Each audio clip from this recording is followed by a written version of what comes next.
जीतते हैं तब वो मन को नियंत्रित करने में सफल हो पाते हैं, तब जाकर के वापस कहां आते हैं? अयोध्या। कहने का मतलब मानस की जो यात्रा है वह बुद्धि को जीतने की यात्रा है, ज्ञान को जीतने की यात्रा है, चित्त को जीतने की यात्रा है, मन को जीतने की यात्रा है और मोह को जीतने की यात्रा है, बुराइयों को जीतने की यात्रा है। तो इन पांचों चीजों को कैसे जीतोगे? इसके लिए आया उत्तरकांड मानस में। इन पांचों चीजों को जीतने के लिए 3 मार्ग हैं। आप चाहे ज्ञान मार्ग से जीत लो, आप चाहे कर्म मार्ग से जीत लो, चाहे आप भक्ति मार्ग से जीत लो। तो ज्ञान मार्ग से यदि जीतना है तो आप भगवान शंकर की कथा सुनो जो पार्वती जी को सुनाए थे, वो ज्ञान मार्ग है। कर्म मार्ग से सीखना है तो प्रयागराज में जो याज्ञवल्क्य जी ने सुनाया था भारद्वाज जी को, उसके माध्यम से इस पांचों चीजों को जीतो, ये कर्म मार्ग है।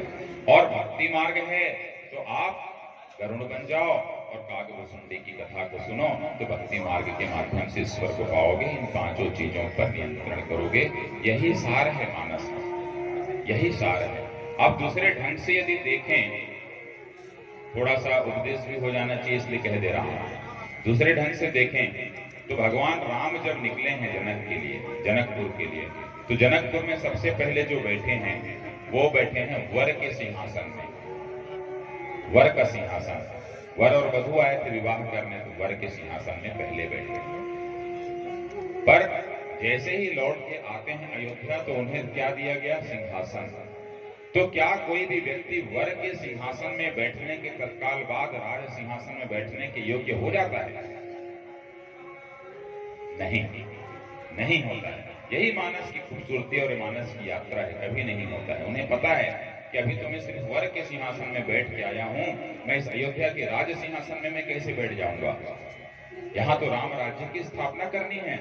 तब फिर जाते हैं चित्रकूट, उस सिंहासन को छोड़ते हैं, चित्रकूट जाते हैं। तो चित्रकूट में जिस सिंहासन पर भगवान राम बैठते हैं वो सो सिंहासन है कुश का सिंहासन बना रहता है, जो भरत जी ये लक्ष्मण जी बना रहते हैं, कुश का रहता है। तो कुश क्या करता है दीदी? गढ़ता भी है, गढ़ता है ना। तो जब तक कुश के सिंहासन पर नहीं बैठोगे, गढ़ेगा नहीं, संघर्ष नहीं होगा, तब तक के आगे कैसे यात्रा बढ़ेगी? नहीं बढ़ेगी।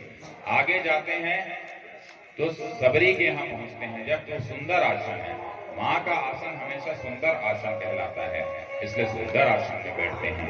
और आगे जब लंका पहुंचते हैं तो वही जो राम जी मारे रहते हैं मृगमारीच को, उसी मृगछाला में बैठते हैं। मृगछाला का आसन रहता है, वह मोह और माया का जो रहता है आसन, उसके ऊपर बैठते हैं, बोलते हैं आज तेरा काम खत्म।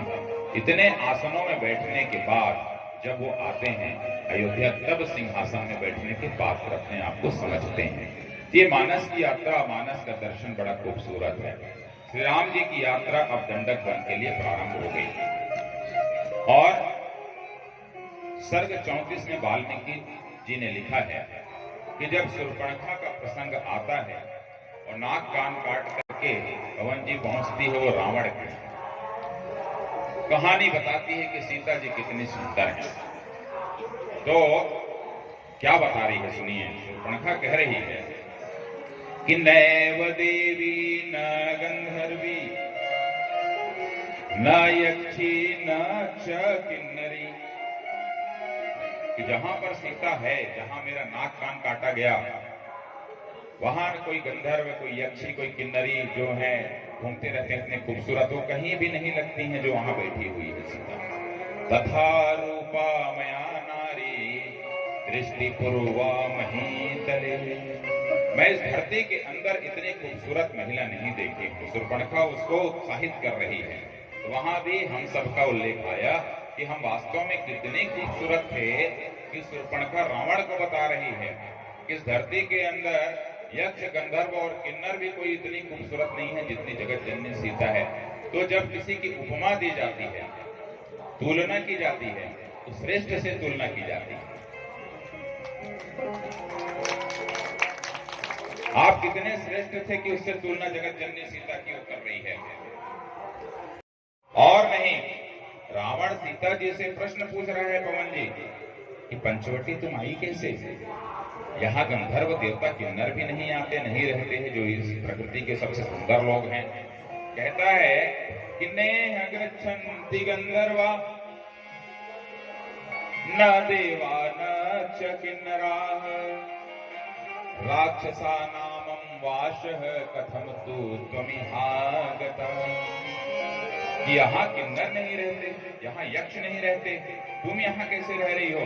कहने का मतलब आप लोगों का निवास बताइए कहाँ, इतनी अच्छी जगह पे था। और उसके बाद सीता का हरण होता है। सीता का हरण प्रारंभ हो रहा है। आगे जटायु मिलते हैं, मिलते मिलते जटायु के मिलते ही वो पहुंच रहे हैं कहां? रोते रोते शबरी के आश्रम। तो रोते रोते राम कहते हैं कि हे खग मृग भ्रमर बिंद तुमने क्या मेरी मृग नैनी देखी। हे खग मृग भ्रमर बिंद तुमने क्या मेरी मृग नैनी देखी। कोकिल चातक है बगुल हंस क्या कोकिल बैनी को देखी। वाह, क्या सीता जी की सुंदरता है कि क्या कोकिल बैनी को देखी। अरे तुम याद करो और फिर कह दो कि तुम याद करो और फिर कह दो। देखा क्या राज हंसनी को कोई साधारण सिया नहीं। देखा क्या अवध सिंघनी को देखा क्या अवध सिंघनी को। हे वन वृक्षों